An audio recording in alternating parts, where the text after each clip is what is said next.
Hello, welcome to Pips Pastry Shop. My name is Preston and this is our very first video. It's summertime here in Arizona, which means it's peach season. So why not make a peach, nectarine, basil, and white chocolate tart? So the first thing that we're gonna do is we're gonna start peeling our peaches.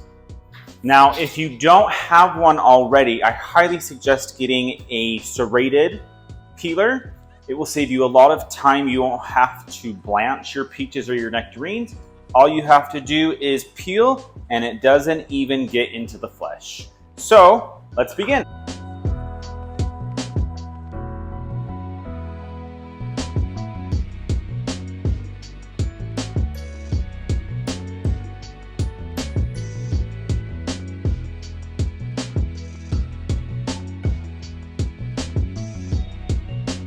Once I was done peeling the fruit, I did a quick rough chop into smaller pieces.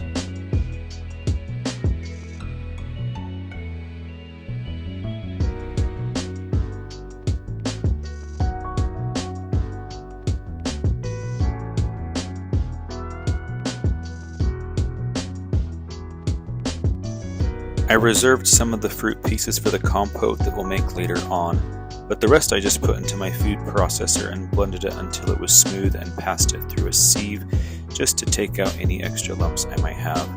Then I took some basil leaves, rolled them up like a cigarette, and finally chopped them.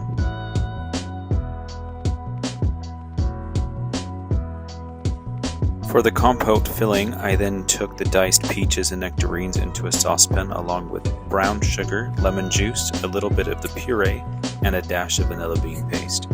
I combined this on the stove and cooked it over medium-low heat for about 10 minutes or until it thickened to a jam-like consistency.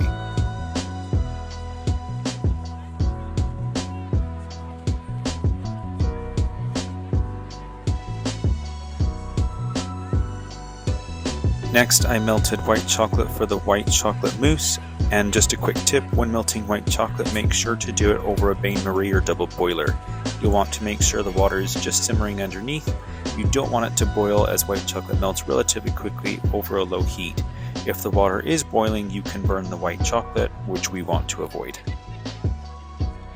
Once the white chocolate was melted, I took it off the heat. In another saucepan, I brought milk and vanilla bean paste to steam so I could then add my leaf gelatin that had been blooming in some ice water. When you are using leaf gelatin, you want to make sure to squeeze out any excess water so you don't end up making your mousse too liquidy. I then incorporated my milk mixture into the melted white chocolate until fully combined.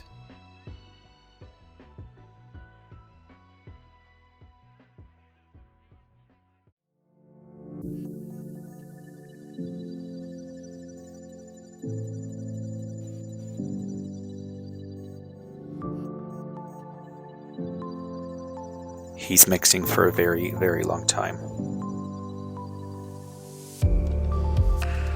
After that, I cooled my mousse down to 75 degrees Fahrenheit or 24 degrees Celsius before adding the whipped cream that I am mixing in my KitchenAid until it has some peat. Get off, whisk, stop being difficult.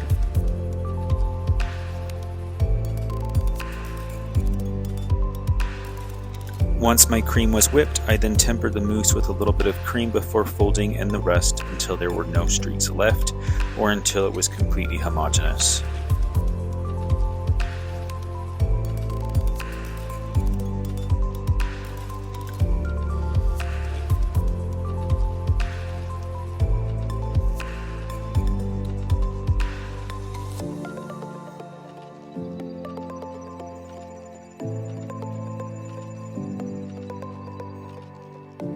I then did the same thing for my peach nectarine mousse. So here I'm heating up the peach nectarine puree along with some water and sugar so I can then dissolve the gelatin leaf in there. I then bring it back down to 75 degrees Fahrenheit or 24 degrees Celsius before incorporating some more whipped cream.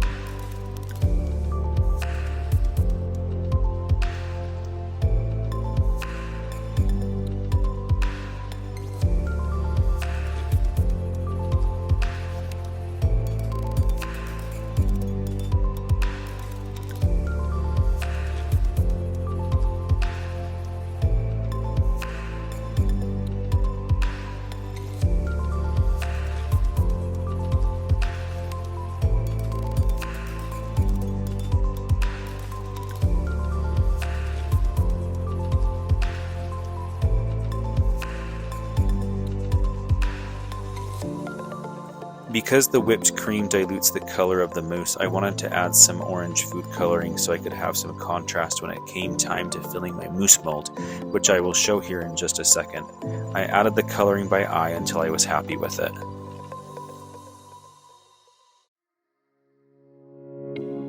And then I divided a portion of the mousse so I could add some more coloring for a more concentrated color.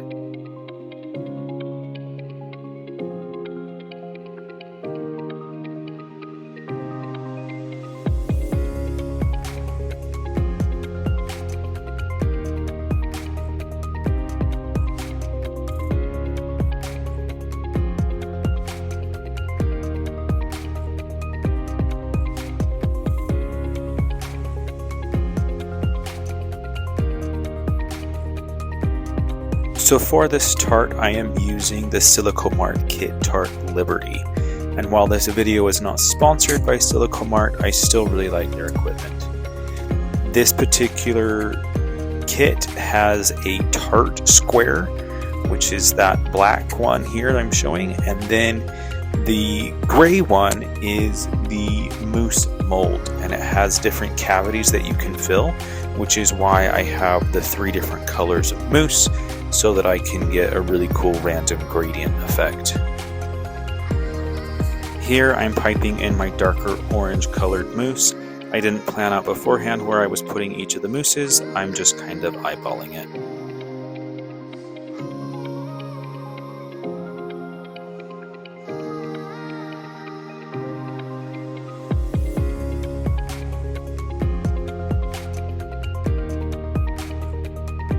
Get it all out. Then I ensured to bring the mousse up to the top of the cavities so I didn't have any air bubbles.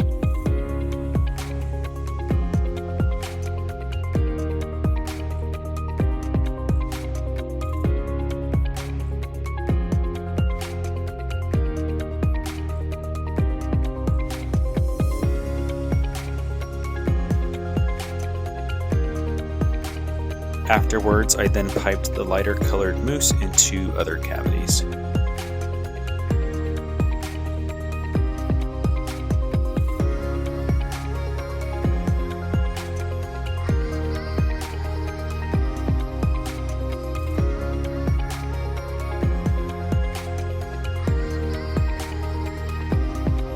Where should I put this? No, yes, yes.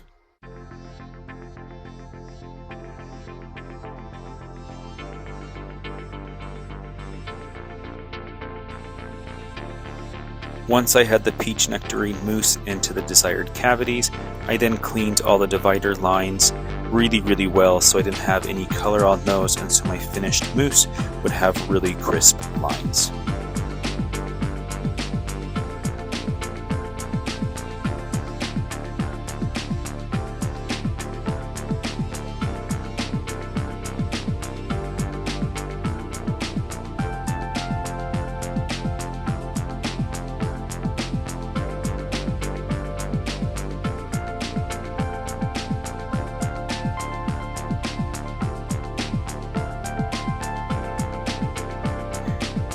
And when I say I cleaned my mousse mold, I cleaned my mousse mold. Once I was satisfied with the cleanliness of my mousse, I then put in the white chocolate mousse into the rest of the cavities and then flooded the whole rest of the mold with, obviously, white chocolate mousse.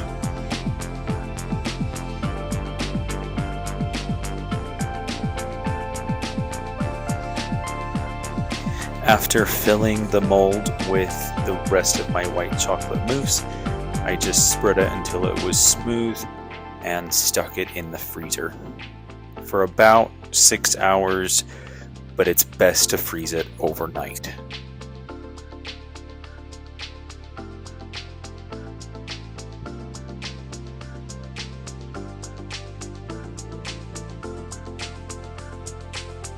From there, I began making my tart dough. So in my food processor, I added flour, powdered sugar, almond flour, cold butter, and then I pulsed that until it became fine breadcrumbs. You can do the same thing in your stand mixer with the paddle attachment, or you can also mix it by hand. Once it was like fine breadcrumbs, I added an egg and then just mixed that until it came together to form a dough.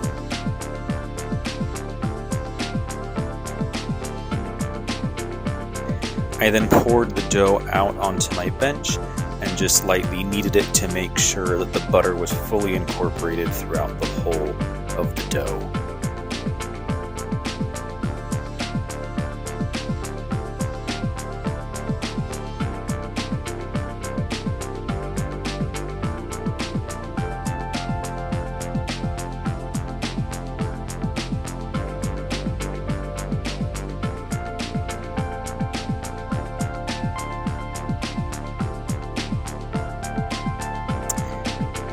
Once I was satisfied with my dough, I put it between two pieces of parchment paper and rolled it out to pretty much fill those pieces of parchment paper.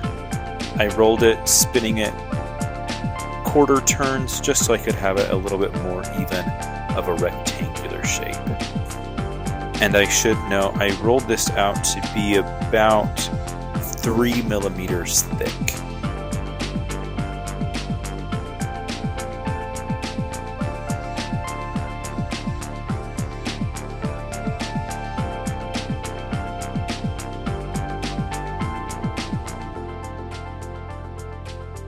After my dough was rolled out, I put it on a cookie sheet. It didn't fit right side up, so I flipped the sheet upside down and put the dough on top and chilled it for about 20 minutes in the fridge.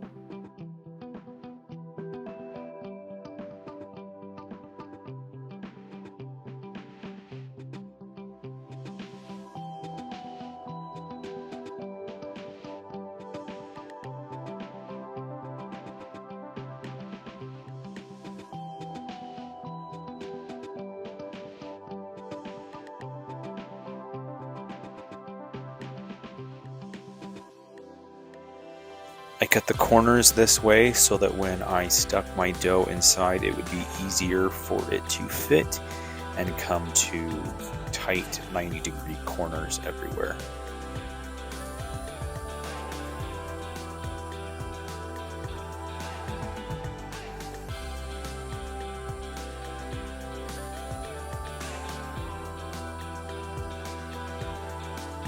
This is an air mat which has a really fine mesh.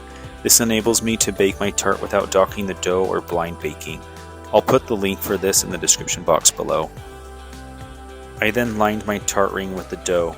If the dough rips like it did here, don't worry. You can just add some more to cover the rip. Just make sure to flatten it back out to that 3 millimeters thickness with your fingers. Once I was satisfied with the lining of the tart ring, I cut the top edges flush with a knife. I then baked the tart dough at 350 degrees Fahrenheit or 175 degrees Celsius for about 15 minutes or until the sides were lightly golden brown. While my tart dough was baking, I made some frangipane, which is somewhat similar to a cake. In my stand mixer, I added equal parts almond flour, powdered sugar, softened butter, and an egg. With my paddle attachment, I mixed it until it was fully combined.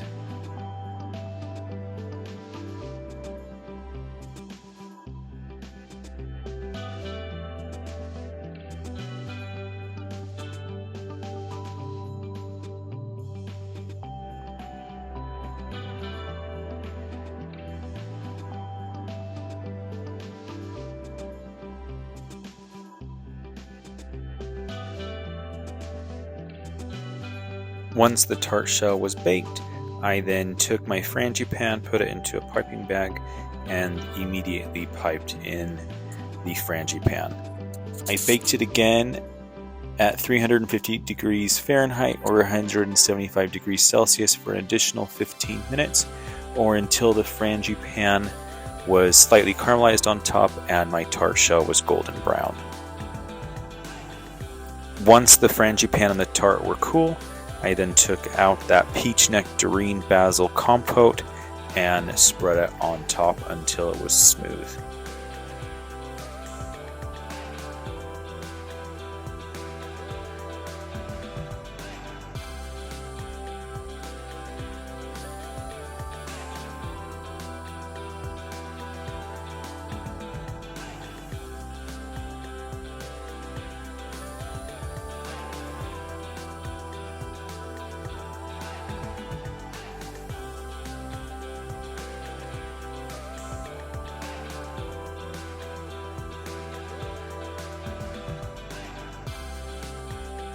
And finally, I popped my mousse out of the mold and centered it on top.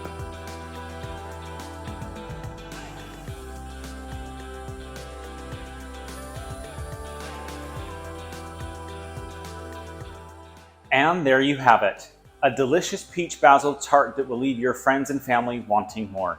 If you enjoyed this video, please make sure to like it and subscribe to the Pips Pastry Shop channel for more how-to baking and pastry videos. For access to my step-by-step recipes, you can visit my Patreon page at Pips Pastry Shop, or you can click the link in the description box below. Until next time, bye!